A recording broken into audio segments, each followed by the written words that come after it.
விடுதலை தமிழுக்கு உங்களை வரவேற்கிறேன். இன்னைக்கு நம்ம பார்க்க போற டாபிக் வந்து திருப்பத்தூர் மாவட்டத்தில் பாஜக மாவட்ட நிர்வாகியோட மண்டை உடைப்பு தான். மண்டை உடைப்பு என்ன காரணம்? திருப்பத்தூர் மாவட்ட பாரதிய ஜனதா கட்சியை சேர்ந்த மாவட்ட நிர்வாகி லோகேஷ் என்பவர் வந்து இந்த திருப்பத்தூர் மாவட்டத்தில் வந்து பாஜக நிர்வாகி வந்து ஒரு நிகழ்ச்சி ஏற்பாடு பண்ணிருக்கு. அந்த நிகழ்ச்சியை பார்வையிடுறதுக்கும் அந்த நிகழ்ச்சிக்கும் திருப்பத்தூர் மாவட்டத்தை அடுத்துள்ள ஆம்பூர்ல ஒரு பக்கத்தில் ஒரு கிராமத்தில் புலித்தெளி என்ற கிராமத்தில் அந்த நிகழ்ச்சி ஏற்பாடு செய்யப்பட்டிருக்கு.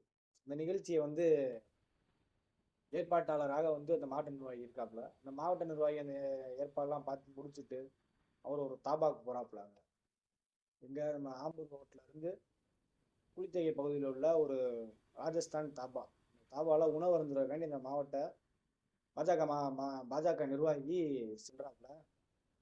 அங்க சென்று உணவு அருந்துறதுக்கு கை கழுவிட்டு அந்த உணவு அருந்துறக்காண்டி உட்கார்றப்ப ஜெய் ஸ்ரீராம் என்ற கூச்சலிடுறாப்புல, கோஷம் போடுறாப்புல. 2 தாட்டி ஓங்கி அழுத்தி அந்த கோஷத்தை எழுப்புறாப்புல.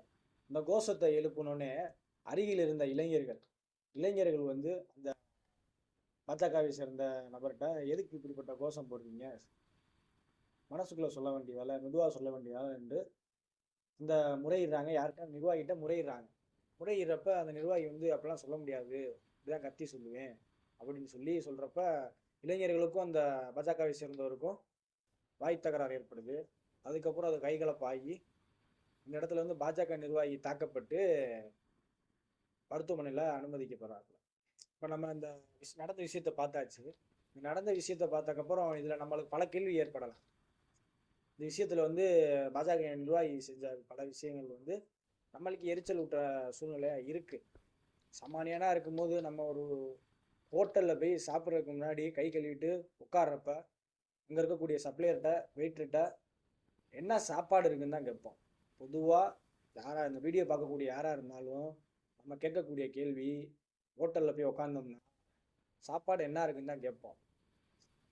இந்த சங்கிகளுக்கு மட்டும் மூத்திரம் அதிகமாக போய் ஒரு லிமிட் இருக்கு. அந்த லிமிட்டுக்கு மேல போச்சுனாலே இது இந்த மாதிரி ஒரு பிரச்சனை வந்து ஏற்படும். அது எப்படி சொல்றேன்னா, அந்த லிமிட் ஏன் அதிகமாகுது கம்மியா இருந்தா ஏன் அப்படின்னா, வடநாட்டுலலாம் அந்த லிமிட்டுக்கு மீறி வந்து குடிச்சனாலதான் இப்படிப்பட்ட ஒரு சூழ்நிலை அங்க இருக்கு. அதே சூழ்நிலையை வந்து தமிழ்நாட்டில் ஏற்படுத்தணுன்றக்காண்டி தான் இங்க இருக்கக்கூடிய பல சங்கிகள் வந்து லிமிட்டுக்கு மேல குடிச்சிட்டு இப்படிப்பட்ட செயல்களை செய்யுது. அங்க போய் உட்கார்ந்தோமா, சாப்பிட்டோமா, வந்தோமான்னு இருக்கணும். போற இடத்துல போய் ஜெய் ஸ்ரீராம் சொன்னா, ஜெய் ஸ்ரீராம் போய் சொல்ற ஒரு பொதுவான இடம், நீங்க கோயிலுக்குள்ள போய் சொல்லு, உன் வீட்டுல உட்காந்து கதவை சாத்திட்டு வீட்டு மால 2 கத்து, என்னன்னாலும் நீ பண்ணு, சரியா? ஒரு பொது இடத்துல அனைத்து மதங்களை சேர்ந்தவங்களும் வந்து சாப்பிடுவாங்க. தமிழ்நாடுங்கிறது அப்படிதான். நம்ம வந்து அனைத்து கலாச்சாரங்களுக்கும் நம்ம வந்து மரியாதை கொடுப்போம். முஸ்லீமா இருந்தா நீ தொழு, என்னன்னாலும் பண்ணு, சரியா? ஒரு சில இடத்துல வந்து ஒரு சில பேர் வந்து இங்க எனக்கு கொஞ்சம் செய்யா இருக்கு அப்படின்னு வந்து ஒரு சில பேர் வந்து பக்குவமா கேட்கிறப்ப அதை நம்ம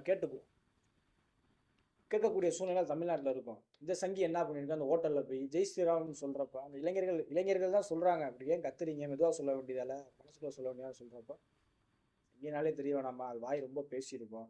அது சம்மந்தப்பட்டனாலதான் இந்த ஒரு போனோமா, ஹோட்டல்ல போய் சாப்பிட்டோமா, வந்தோமான் இருக்கும். இது போல விஷயங்கள் செய்யறதுனாலதான் இந்த சங்கிகளுக்கு இப்படிப்பட்ட நிலைமை ஏற்படுது.